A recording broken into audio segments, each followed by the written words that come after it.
Thanks, Grania, and welcome everybody this morning. So we're delighted this year to introduce William Le Fanu. Here are the brothers, and as you can see, they're quite different in temperament. You can even see it from the expression in their photographs. So William studied at Trinity, or as Grania said, studied here, took his exams at Trinity, graduated with a BA in 1839. He then became a pupil of John McNeill, who was an eminent engineer. He gained experience on the construction of railways all over Ireland, and just as they were being rolled out, he was very much at the forefront. And he became resident engineer of the Great Southern and Western Railway in 1846. In 1863, he was appointed deputy chairman of the Board of Public Works. And he was also a very good writer, like his brother, but their styles are very much chalk and cheese. So this is his memoir, 70 Years of Irish Life, which he published in, actually, I think the last year of his life in 1893. And it's very light and chatty. It's a lovely read. So I imagine them both at a party, and William would have been great crack. And then later on, maybe after midnight, Joseph Sheridan would be telling ghost stories by the fire. This is the kind of different personalities you get from their writing. So very sweetly, he dedicated the book to his wife, who was a Barrington. And she's mentioned in the plaque over there that she put up to her sister. You'll see Henrietta Victorine Le Fanu there. So they married in 1857 and had a long and happy marriage with 10 children. So that's the only mention of the Le Fanus in this church, thanks to the connection with William. The old church being down the road where the graveyard is now, which is the site of the old abbey that John will tell you about later. And growing up, they had a tutor here, an old clergyman who had no time for anything but fishing, and spent most of their lessons just talking about fishing or fixing his flies.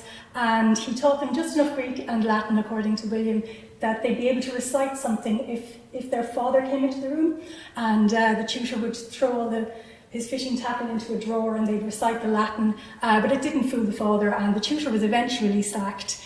But fortunately, as he says, they kind of educated themselves from Joseph Sheridan, from the excellent library that was there. And William just adored fishing. So even though he became the engineer, you might think him the classic to his brother's romantic, he certainly loved the landscape here. So it's a nice time of year to remember him when the salmon are returning to spawn. This photo is just from a few weeks ago, somewhere around here in the Upper Mulcair. And here's one from a local photographer down at Anacotty. He kept the love of fishing all of his life. Here we see that nature has definitely returned to one of the railway lines. We had a great time this summer following the Limerick Foynes railway, and it's great to introduce William this year because we know that the line is going to be reopened, and I have it on Twitter authority that work has started on clearing the line in advance of the contract being awarded, so it won't look quite as overgrown as this. This is the line at Adair. The last train, a freight train, was in 2000, and hopefully within a few years it'll begin again for freight and ultimately for passengers. So interestingly, the reasons for the line being built in the first place are at the forefront of its reopening. Here is a study done in 1837 to find a good location for a transatlantic seaport that would connect to rail and then to Dublin, really. So you can see from this that Limerick already has a connection up the Shannon and along the canals to Dublin, and you see the dotted lines then are the proposed railways. There's one to Bantry, which was another proposed location for the port, but you'll see Foynes there in the Shannon estuary, and none of those lines have yet been built, but that's pretty much the infrastructure that exists now. So we think of trains now as being public transport, but at the time it was very much an iron rush. It was private enterprise that people would speculate on, and wealthy people invested in the railways, and sometimes there was competition to get from A to B on a lucrative route as quickly as possible, and a lot of the big landowners were keen to invest in the railways because they knew they'd bring prosperity to their estates. So the Limerick to Foynes line looked very, very lucrative if we had ships coming into Foynes and all of the goods had to be transported. So in 1853, the Limerick to Foynes Railway Company was incorporated, and you'll see that its chairman and main investor were pretty much along the line. They wanted this track going through their turf. And so the Railway Act was passed in 1853, and they were allowed to raise £130,000 to construct the line. The contractor was William Dargan, who was a great friend of William Le Fanu. Le Fanu really admired him, and he's the father of Irish railway. He was at the forefront of all of the railways, starting with Dublin to Dunleary. So Limerick to Ballingran opened in 1856, Ballingran being the station that is just north of Rathkeil, and Ballingran on to Foynes opened, so the whole line was open in 1858. And in 1963 it was closed to passengers, and then the last freight train went through in 2000, and hopefully in a few years' time it'll be open again. So here we see the roads before the railway. Well, it's a good 120 years before the railway. Here we see the roads in a map by Garman Mall.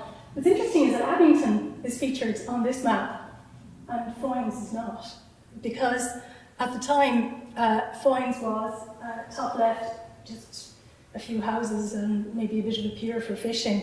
It really was nothing except for the channel there. It was known that the channel, if it could be dredged a little bit, would make a good port. Limerick port being very much constrained by the tides. So if we see the development here going right and then bottom and right, the bottom right is 1938, and that's before the seaplanes were coming in. And then, sorry, I'm not sure if you can see that well enough, that's just 2 years ago, but pretty much the port made Foynes. And the port and the railway were developed together as a transatlantic route into Limerick City and on throughout the country from there. So we think the reason the line, and we had great fun following it around the back roads of County Limerick, we think the reason the line dips south to Adair and Ballingran is pretty much because of who was on the board and who the main investors were. This was their turf. Because at the time it would have been able to follow the bank of the estuary out, because poldering works had been done to reclaim the land, but the population and the investors were further south, so that's why it isn't a straightforward route. And it's interesting to note this is the report of the first sod being turned by the Lord Lieutenant. It's interesting to note the multimodal transport at the time. So the Lord Lieutenant and his wife headed out very early in the morning for breakfast in Adair Manor. That might happen again, I suppose, if JP has anything to do with it, with the reopening and that.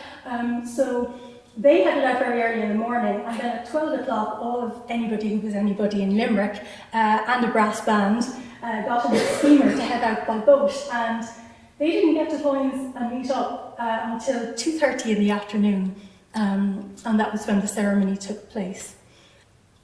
The line was great for Limerick, but it's interesting to know that William Le Fanu does not mention it once in his memoirs. Indeed, a lot of his railway work, he might have been modest, or it mightn't have interested him half as much as the stories and anecdotes he told about people. So we don't know much about his work other than he did it. But here in Boris, County Carlow is his perhaps biggest, most monumental work. This is a viaduct across the Mountain River Valley. And this was on a line going west of the Blackstairs, but it was intended to go from Dublin to the ports of Wexford and Waterford, again to pick up transatlantic trade to save them the journey up the Irish Sea. And it was commissioned by the local landowner Arthur McMurrough Kavanagh, and he really wanted the line to go through his land. And indeed, the town of Boris is very prosperous. He had a mill, and it still looks very genteel and well-to-do. But the cost of this was £20,000 just for the bridge, and this expense kind of ruined his railway company, although the line became a branch line because the Dublin to Wexford route then went down the east coast. It managed to get through Wicklow, so that actually beat it to being the main route, and it became a branch line. This one was closed to passengers in 1931 and to freight in 1963, but the viaduct is still there. It's very lonely in the valley. It doesn't have any trains to meet at either side. That's relevant to here because later on we will see a miniature version of it that was built 5 years later in Glenstall. And I'm going to finish with this slide because it is the perfect intersection of the brothers' works. Here is William Le Fanu's viaduct crossing what Joseph Sheridan called the dark and devious glen in the legend of Capper Cullen, and we look forward to seeing it later. Thanks very much.